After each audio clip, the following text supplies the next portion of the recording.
Oh, that one's not up. That one's not on. Okay. Good afternoon. We will call the work session to order.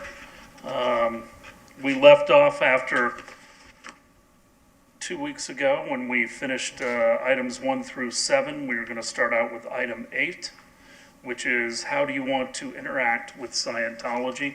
Mark, we didn't know if you were going to make it. You know, it was looking slim. We were going to get that over with in about 2 minutes. But one of the questions is, can we cooperate? Or do we move forward alone? Or legally, do we need to be cautious about our speech? Pam can address that. But certainly this is always one of the elephants in the room when campaign season comes around. And we talk about downtown. So I think it's legitimate that we have a real conversation about it. So who wants to start off? Should Pam? Yes, like me to Pam start? probably should start. So, in your legislative capacity, you guys have immunity. So you can make whatever comments you would like to make. However, what I would like for you to recall is when you start taking action, those comments that you make may come back to haunt you. For example, you pass an ordinance which you say is neutral from a religious standpoint. Now, this is an actual scenario. This happened here with us back in the late 80s, early 90s, before I got here. And you pass an ordinance that limits, that case was solicitations. And we, in the preparation of that ordinance, we laid the predicate that it was neutral as to religion.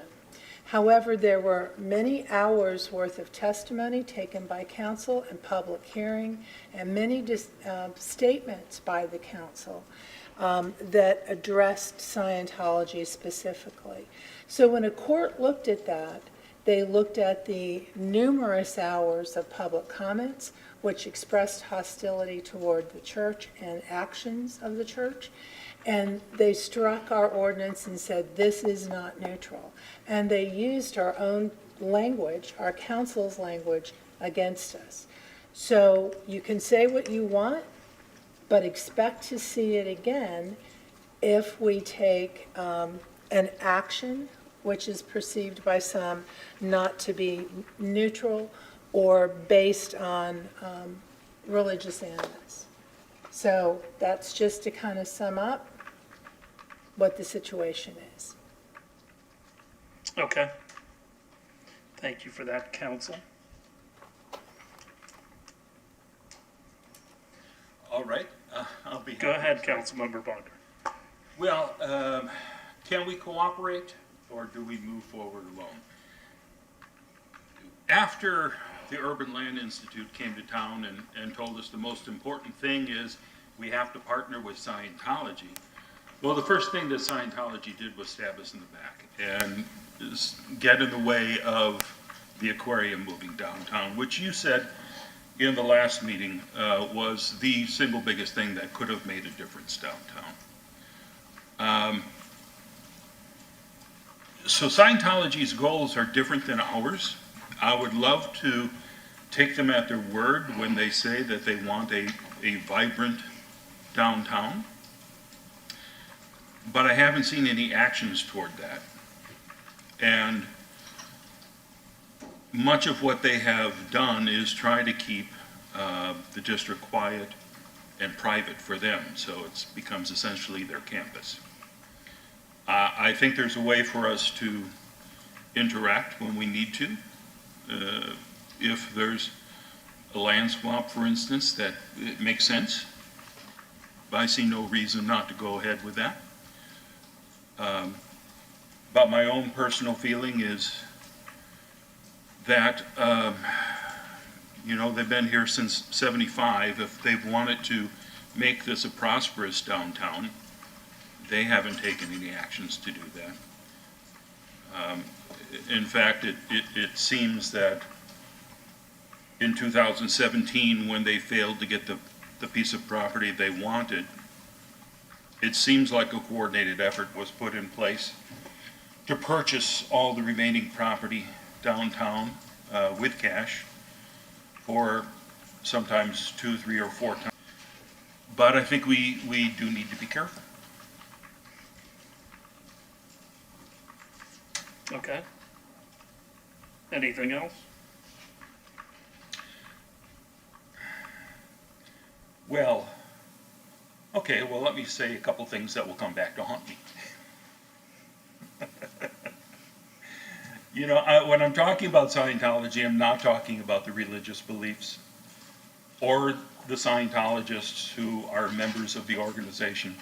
I'm personally talking about the organization itself, which was created as a mirror image of L. Ron Hubbard's paranoia and vindictiveness, and those policies that he put into effect are still in effect. And I do think that we have a duty to let people know of some of their practices, like their drug rehab program, which continues to exploit people in this area and across the country. I don't know how we can do that as a city, but I think it's important to know that they prey upon grieving parents who are suddenly forced with the option that, okay, you give us $20-some thousand or your son's going to die. And then they arrive there to find out that everything they were told about, you know, trained professional staff and what they were going to encounter wasn't actually the case.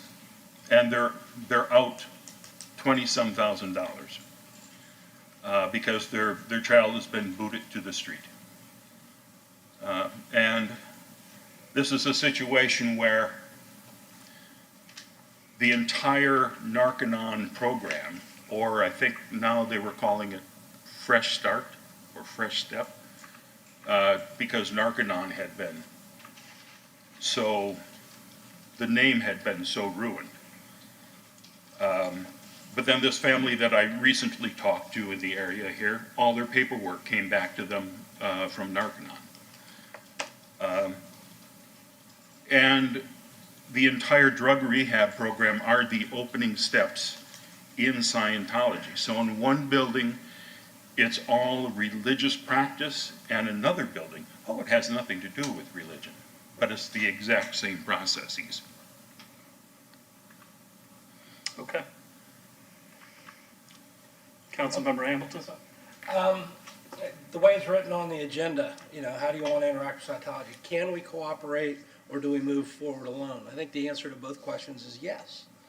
Can we cooperate? Absolutely. Are we willing to cooperate? Absolutely. We have to, we have no option but to do our business in the public, out front. And I think when it's something that we require, or that requires, or we desire Scientology's cooperation with, we reach out. The problem is we don't always get a response. They have their own reasons for not responding, and they're the ones that have to give those reasons. I'm not going to sit here and speculate. But on projects that we don't need their approval, or they just flat say, no, we're not interested at this time, and we feel it's a valid project or something we want to do, I absolutely think we can go ahead alone and do it alone. So I recognize that parishioners of Scientology and the organization itself own a lot of properties.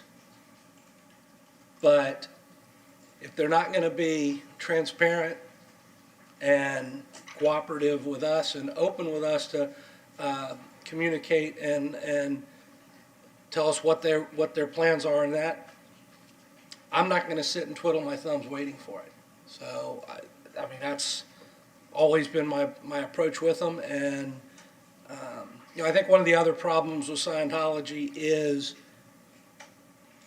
you never know who you're talking, you know, you try and talk to some of the local people, and a lot of times it is, you don't get an answer because the answer has to come from farther up the food chain.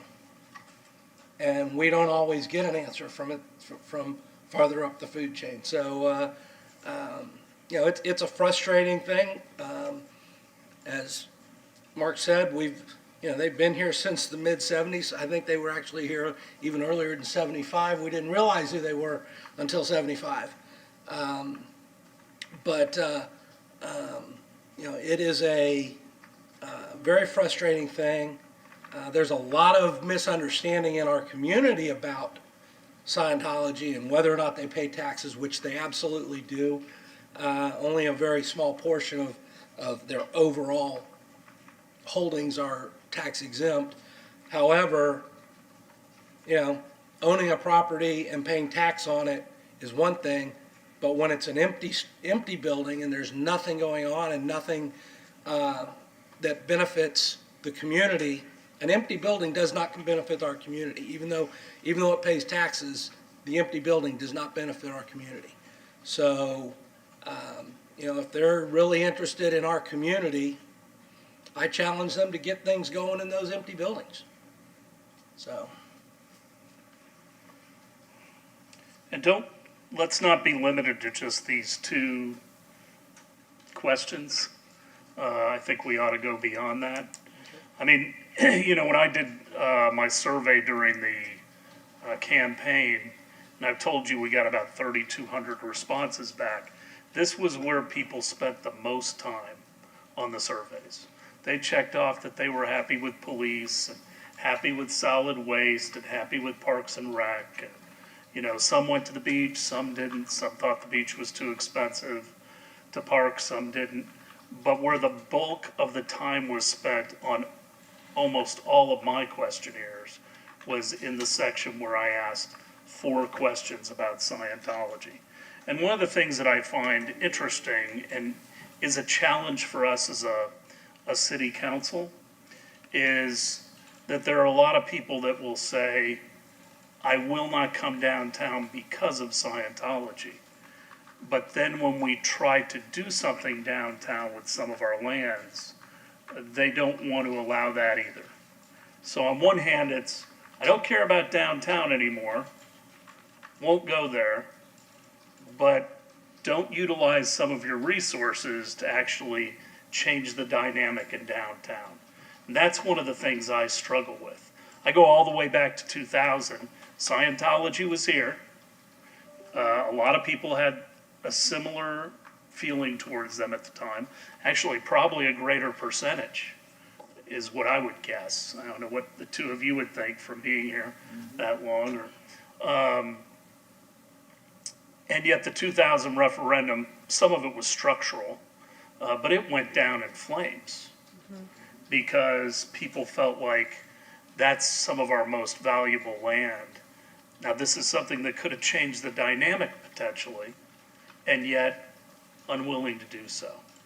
And that's one of the things that I have to think about with the Harbor View site and the City Hall site when we come up on those, you know, we have some people that will come to the Capitol Theater. We did a lot of surveying, and there are certain age groups that are more apt to come. The younger you are, the more apt you're to come downtown.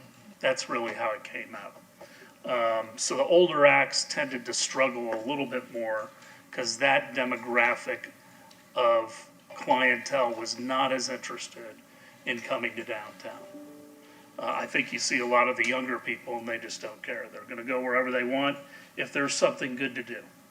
And if there isn't, they're going to go wherever the excitement is. But I want to make sure, you know, we kind of talk about that too.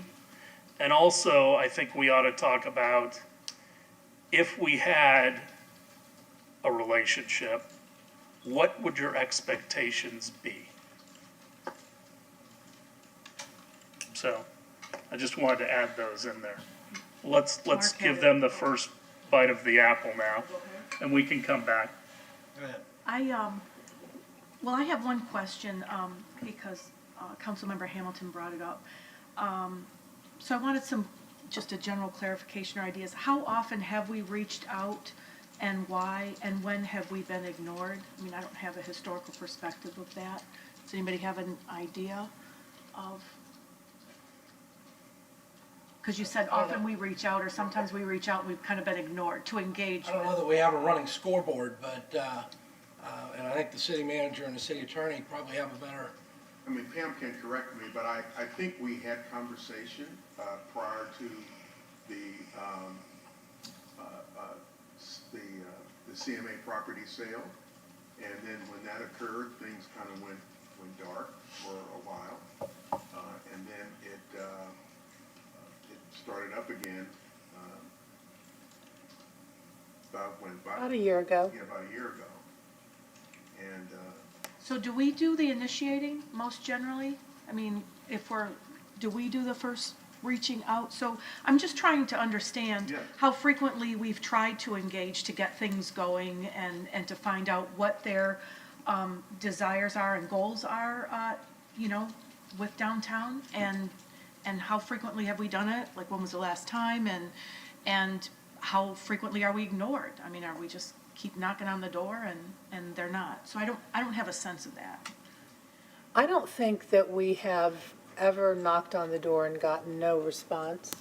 If Bill reaches out, or if I have reached out, and we would be the ones most likely to do that, I cannot say that we have ever been ignored. Okay.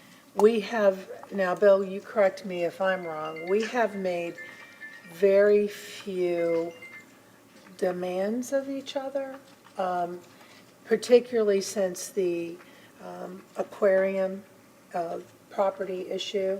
right. We haven't really asked each other for anything. We had a land swap a number of years ago, not that many, 4 or 5. And that worked out the way we ultimately wanted it to. It was not hitchless, but the hitches were, I think, more on our side than on the church's side. Historically, when we have made asks of them,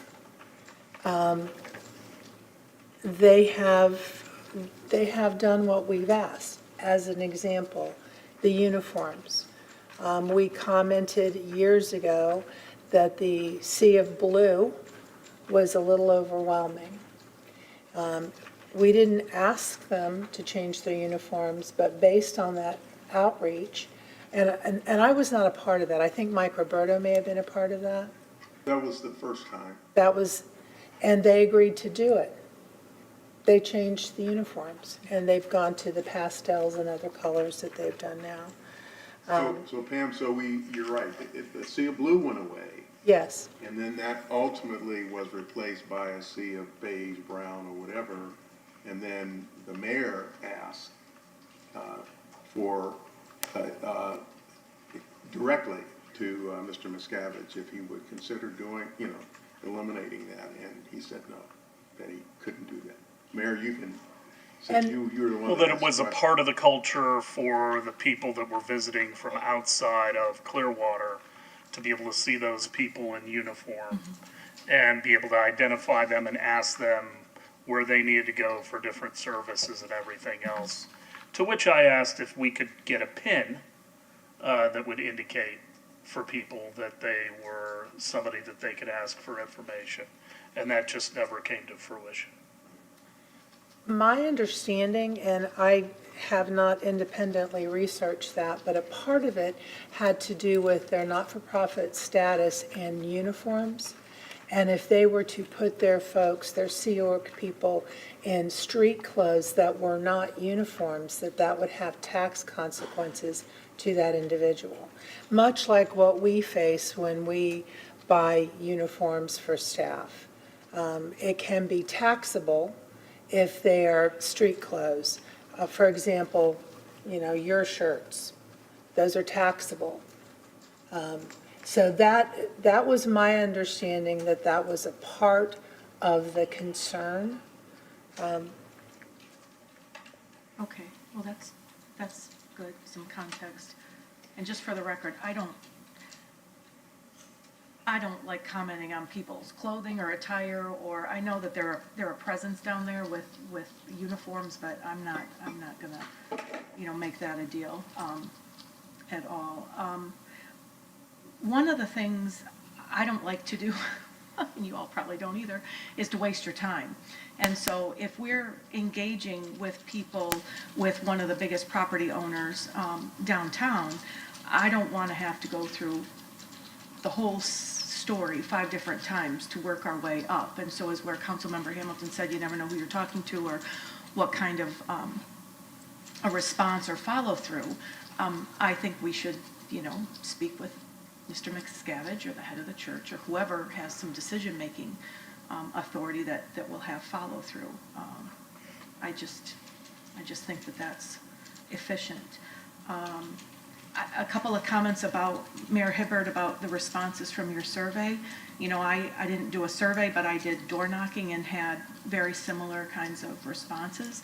Younger people seem to be a lot more open to, that wasn't their first priority, what downtown and the Church of Scientology. However, most door knocks included, it's interesting, they included this phrase, and it's almost word for word for each, it very, very frequently is, what are you going to do about Scientology? What are you going to do about Scientology as in an action?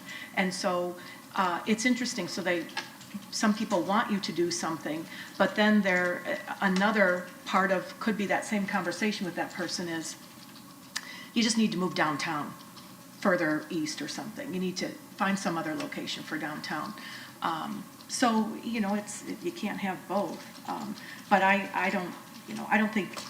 think at the heart of it, people are not ready to give up on downtown. They don't want to cede downtown. And I think that when great things are going on downtown, people come downtown or down to the beachfront. So certainly I think the relationship should be open. We should continue to pursue it and knock on the door and hopefully expect a response. And just move forward in a real matter-of-fact way. And again, like, Councilmember Hamilton, we're going to move forward and we're not going to stop and wait, right? I'm not waiting for anybody. If you're not going to get on board here and move forward, we're going without you. You can jump on later. But it's, that's kind of my feel about it. Vice Mayor? Well, I've been thinking about this for probably 2 decades, at least, because I've been involved with downtown and on one board or another, and even before I came on council. And just being down here with Scientology near us, I've always had, and I don't know whether I'm just an eternal optimist. I am an optimist. But I think I've always had this feeling that Scientology does want to have a vibrant downtown. That's the end result they'd like to have, because not really for our benefit, but for their benefit. And their benefit is if they can get more people worldwide to come here to their, to Clearwater. A lot of people come in with money. And if they can say, well, we have the #1 beach and we got a vibrant downtown, it's going to be able to be a better sales pitch, besides coming to take courses at at their building. So I've always thought that they really do want a vibrant downtown. I was invited to the Fort Harrison when I wasn't on council. I was just, they invited a lot of stakeholders, of people downtown that were involved with downtown, and I got invited when Miscavige was there, and he put on a show for the stakeholders before they were trying to pitch buying the CMA property before you guys made a decision to sell it, to buy it into the city. And they had all the, their John Travolta, and, all their big Hollywood people there, and I looked. I've been a builder for a long time. I know development, and the people they had sitting up at the table next to Miscavige were not just, good people, architects, engineers, and developers. They were the best in the world. And I know he paid a pretty penny to bring them there. So make a long story short, he went through the whole thing about, here's what I'm going to do for your downtown. And he showed pictures, flyovers, and I mean, these were Hollywood-produced stuff. So I know he spent millions on that to show, here's what the downtown looks like now, and here's what I'm going to do, and if you let us buy the property, we're going to make it look like this. And boom, it was like a Hollywood set, man. It was everything I had imagined since I was a kid that could happen on Cleveland Street.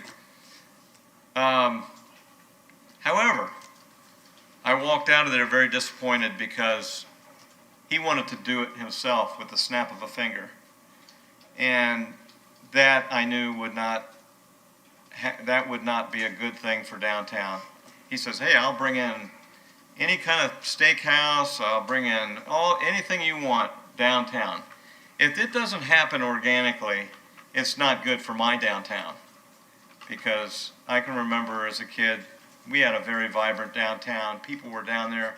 I didn't want it to be his downtown that we were doing that.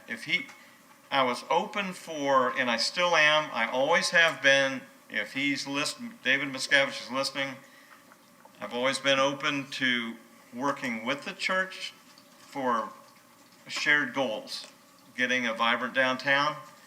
But it needs to happen organically, and it needs to happen as a partnership, and let it happen organically. There's a big difference between government and private enterprise, private sector. Private sector can make decisions on the fly and make a snap of a finger, and I'm sure he's used to doing that worldwide. Can't do it here. I mean, it needs to happen organically. So I've always been of the mindset that we need to have an open conversation, and not with the minions that I've known and worked with for decades, with David Miscavige, because he's the one that makes all the decisions. It doesn't do any good to talk to anybody here because they aren't going to relay the right information. They can't make any decisions. It's got to go all the way up to the top. So I'm making a plea to the church to open up communications with their city. It's their city as well as our city. Now, they've been here a long time. It's not like they moved in yesterday. They've been here almost 50 years. Work with the city. You want to get something done? Work with the city. Open your eyes. Work with us. We'll get something done. But to have no talk, buy up all this property, I used to think, well, he's buying it up. It's a chess game to him. He's buying it up, so he really wants to trade. Maybe he'll trade a bunch of properties that, he's bought up for the CMA property. I don't think that's true. I think now that he is buying it all up because if we fail like we have for 30 years here, he's going to do it. He's just going to do it. He doesn't need our permission. He's just going to have his people develop it, and he'll bring in things, and I think that's very sad. I think that we need to do it organically. We need to do it together. We can get it done. And it would help keep people from having this mystique of this Church of Scientology if they knew that he was working with the city. They do it in other cities. I mean, religious people do it out, I can't think of the name of the city now that the Mormons are in, but yeah, Salt Lake City. They've worked out partnerships, and look what they've done with that. But there's nothing we can do to make things illegal. I mean, we're a governmental body here. We can't outlaw Scientology. That's illegal. We can only do things within the law. So first things first, I think we need to open it up, get a good dialogue going, and hopefully we can get somewhere with it. So let me ask you this before I move on to the other. You're still committed to downtown? Absolutely. This is my town. And I'm not I'm not wrapping it up like I've had some people say, just give it to them and move on. No, this is where I grew up. This is where my kids and grandkids are going to live, and I'm dedicated to downtown, and I want it to be for everybody in our community. Councilmember Beckman, just that question. Yeah. Still, Absolutely committed to downtown. Councilmember Hamilton. Well, I'm going to provide a little cover for Mark here, in that I agree with what the vice mayor said, or I want to believe in what the vice mayor said when he says he believes Scientology wants a vibrant downtown. I want to believe that. But my old school train of thought goes back to actions speak a whole lot louder than words. And action-wise, we're seeing nothing. We know about all the properties that they've obtained, and they're all sitting vacant. Go to our permitting department. I'd be interested to know how many permits are in process for any of those properties. If they told me they've got a stack this tall of, for all these different properties in permitting because they want to do something with these properties, I'll sing hallelujah. But they're not there. They're not doing it. So again, I want to believe they want a vibrant downtown. I want a vibrant downtown without question. And I think all of us up here want a vibrant downtown without question. But actions speak louder than words. When you own a piece of property, great, congratulations, you own it. But there's a certain amount of, the ownership has two things. It has, I'm trying to remember now. Okay, you have certain things that you're allowed to do with that property. But you also have responsibility when you own property. And when you own downtown property in any city in the United States, you can't, when you own property in downtown, you're trying to do something with commercial property. You don't buy commercial property unless you know what you're going to do with it. And they're just, they're buying up property with no plan, or at least none that's being, again, they're not communicating with us, so we don't know what the plan is. We can speculate, but it goes back to the old, like I said earlier, actions speak a lot louder than words, and I'm not seeing any action, period. Councilmember Bunk. I wanted to address a couple of points the vice mayor made. You're right. David Miscavige can snap his finger and make something happen. We saw that most recently when he started to get some personal bad press at the start of COVID-19, when we saw all the Scientologist Sea Org members packed into the buses with no distancing, no masks. He went on to say it's a global bull bait, essentially a hoax at one of the Scientology events. And the press came down so hard on him that he snapped his fingers and said, okay, we're going to be the saviors here, and we're going to print out millions of copies of our booklets, put them everywhere around the world. People in New Zealand and Australia were complaining because those Scientology pamphlets were popping up in their stores. He started to put uniformed Scientologists out there with their hazmat suits and offered to go in and sanitize police stations and places like that so they can have pictures taken to put it in the press. And eventually, at the end of it, all these Sea Org members got together and posed for a lovely picture outside saying, mission accomplished, COB. The mission accomplished was to get them good press. Not so much care about the people who are living in Scientology's dorms, packing those buses. They have to be shamed into doing something. And you also mentioned, at that presentation at the Fort Harrison, it was like a big Hollywood glitzy presentation. Well, like in Hollywood, if you've ever taken the Universal Studio tour, you drive around the back lot, you'll see the fronts of these buildings whether it's the Munsters home or the Psycho House, usually those are facades with a pretty front, and then there's nothing behind them. Or it's an empty building, like with all the Scientology buildings that they've been purchasing around the world. They buy a historic building because they have to do something with the billions they have in their account. They can't just let it sit there. So they invest in properties to tell the Scientologists at these annual events every year, look how Scientology is expanding.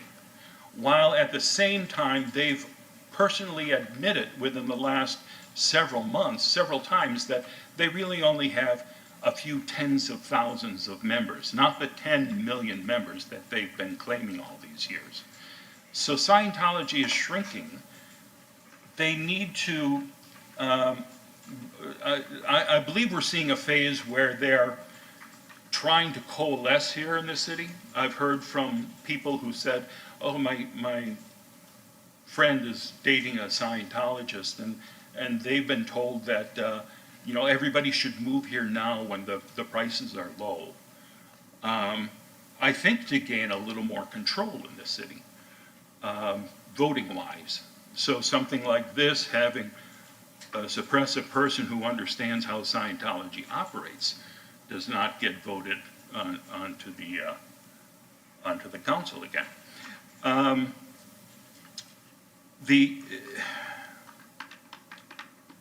The other thing is, yeah, Miscavige can snap his finger and get something done, but it took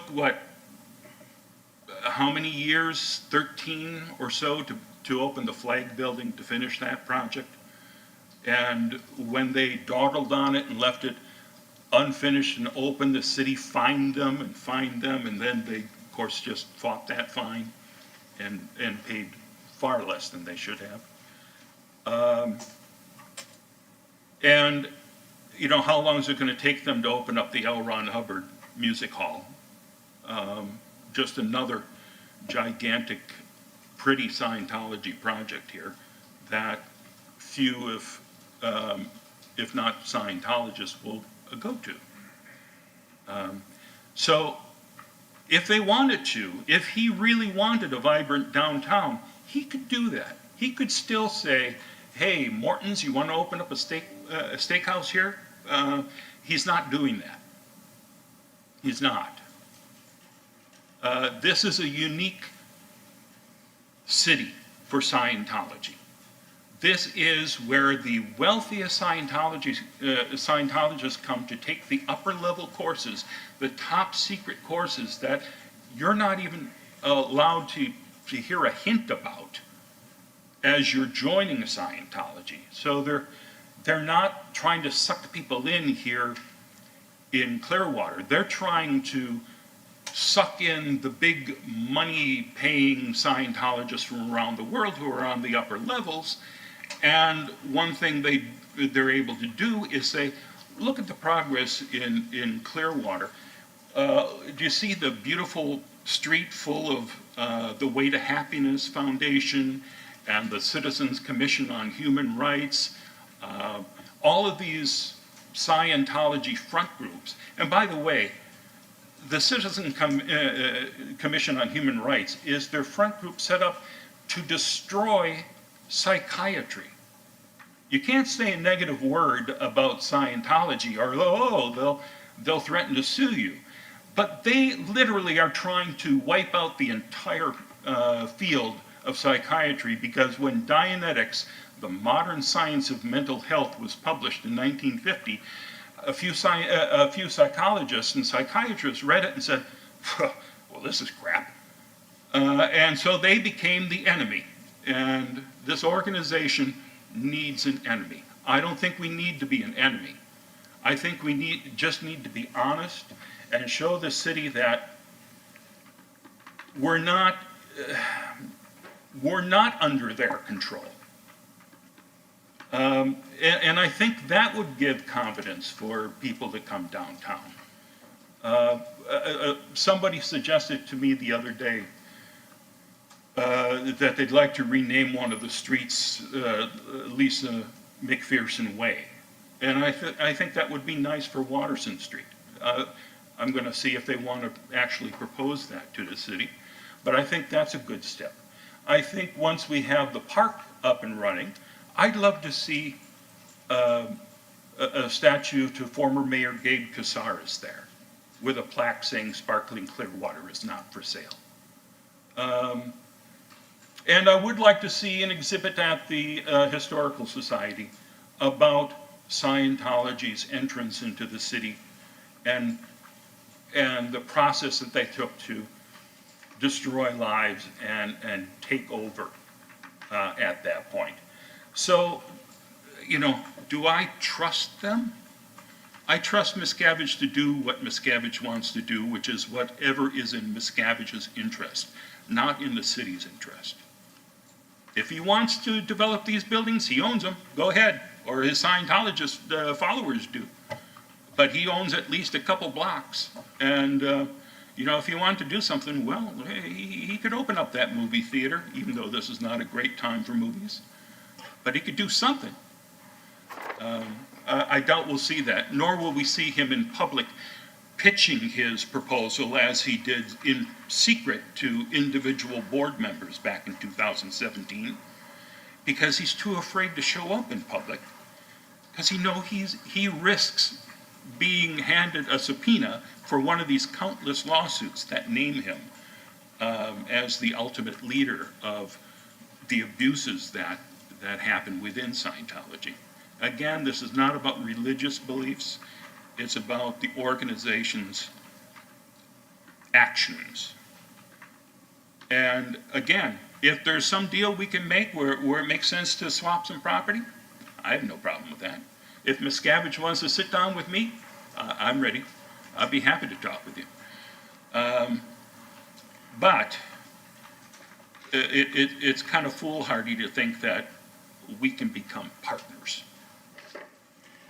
Well, I think words are powerful. We need to be careful with the words we use, because there are a lot of people in downtown that have invested a lot of money and are trying to make a go of it.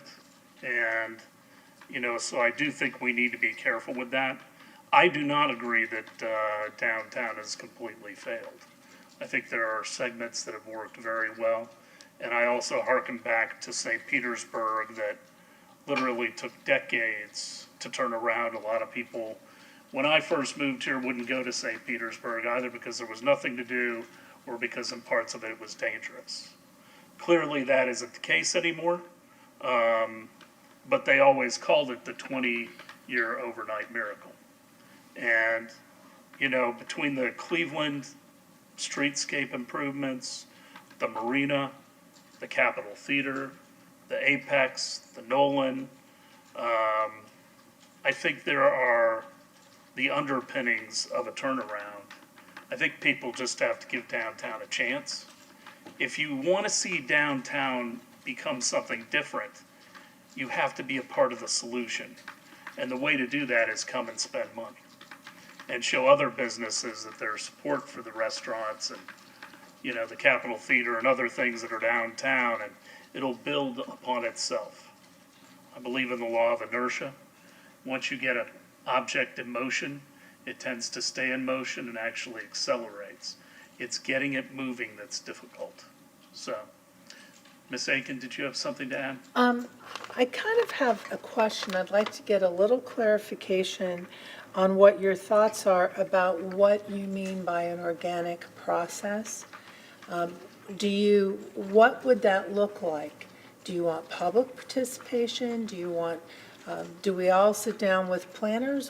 What is an organic process going to look like if we go and say, we want this to be organic? What does that look like?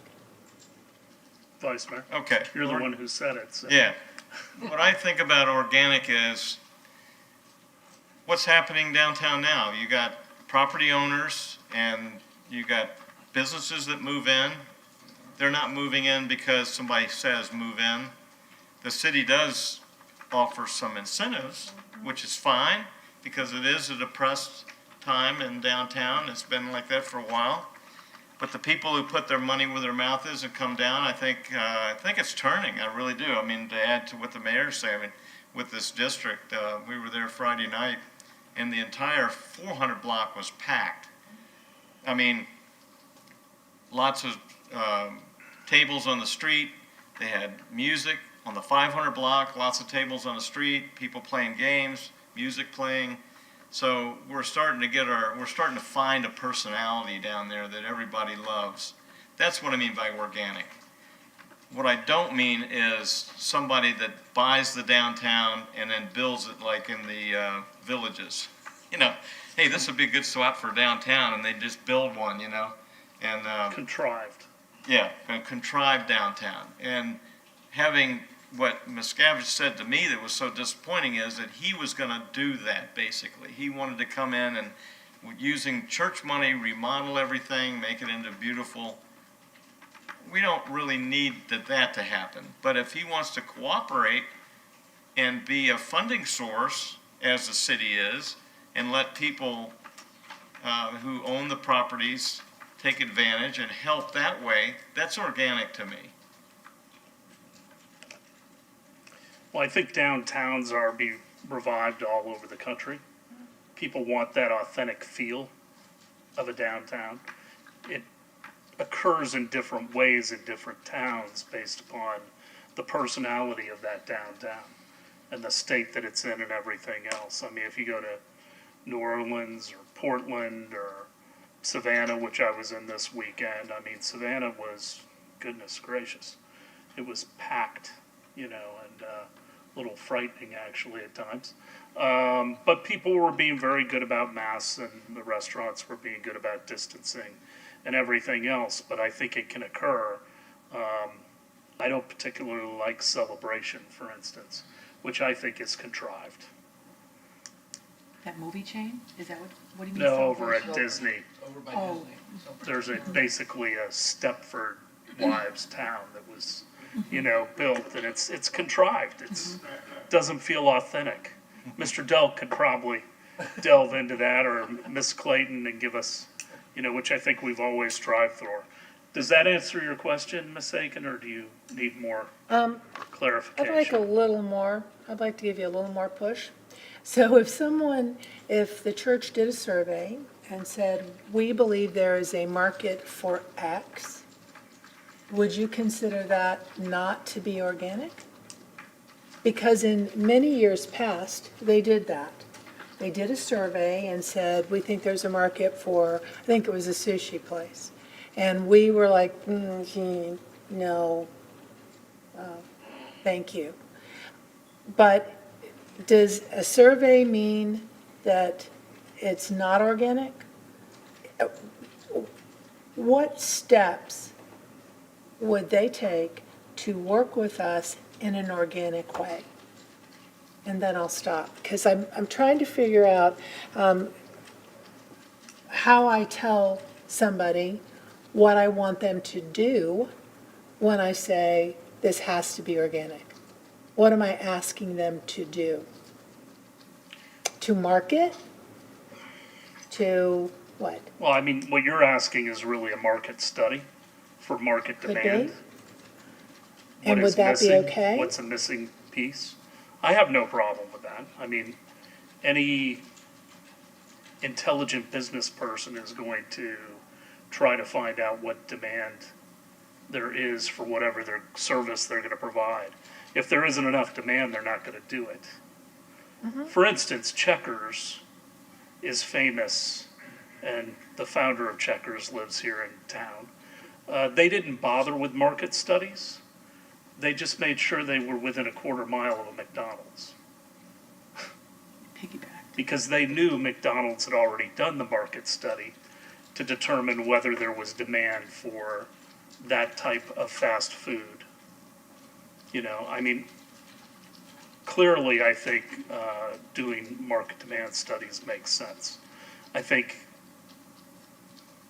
we can also look at what is missing in our downtown versus other successful models. I think we all know that there are certain holes within downtown, right, of types of restaurants. We don't really have retail. Retail is, certainly not doing well in COVID, and the Amazoning of retail and everything else is changing that landscape. But again, going to Savannah, they didn't have the chains that were doing well, but they still had a lot of funky little retail places that were unique, that were doing great, that were packed. I think that's the type of thing that works. But usually that comes about by somebody who's passionate about that particular type of retail or restaurant. And I think that goes back to the Vice Mayor's comment about being authentic. Thank you, that's helpful. Ms. Sanderson had her hand up too, to come and speak. Come on, I don't want to speak on behalf of. wait until you get to the mic, Denise. Sorry. I want everyone at home to be able to hear your words of wisdom. Well, I'm not sure that they're wisdom, but I was reminded, Denise Sanderson, Director of Economic Development and Housing, that we have done 2 retail recruitment strategies in the last several years. So one was driven by our CRA. This is prior to my arrival in 2012, so probably around the 2010 timeframe.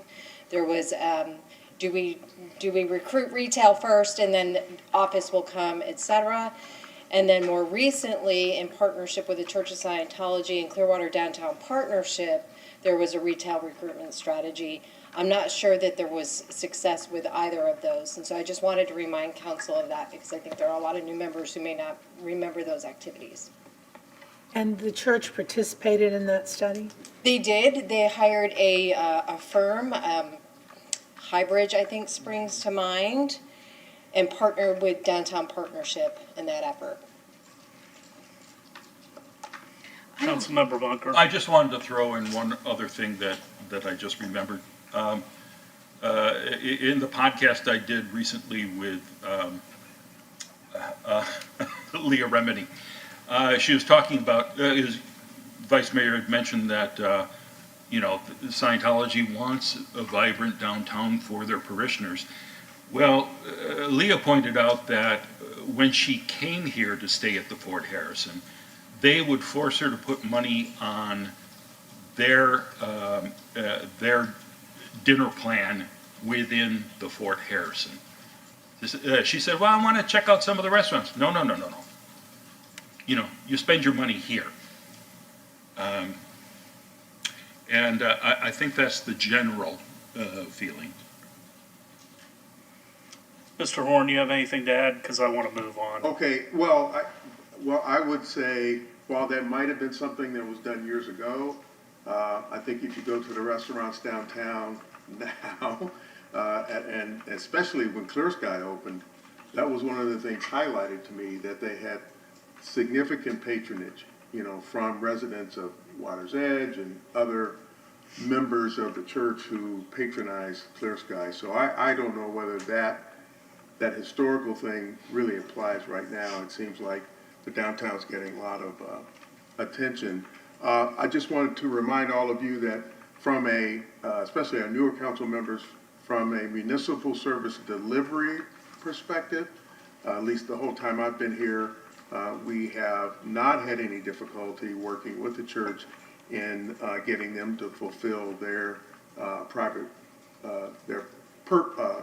property ownership roles as it relates to municipal issues. And we've gotten same kind of cooperation we would expect from them as we would expect them from others. I do want to correct for the record that the fine that the city charged them, they ended up paying at least $435,000 in fines.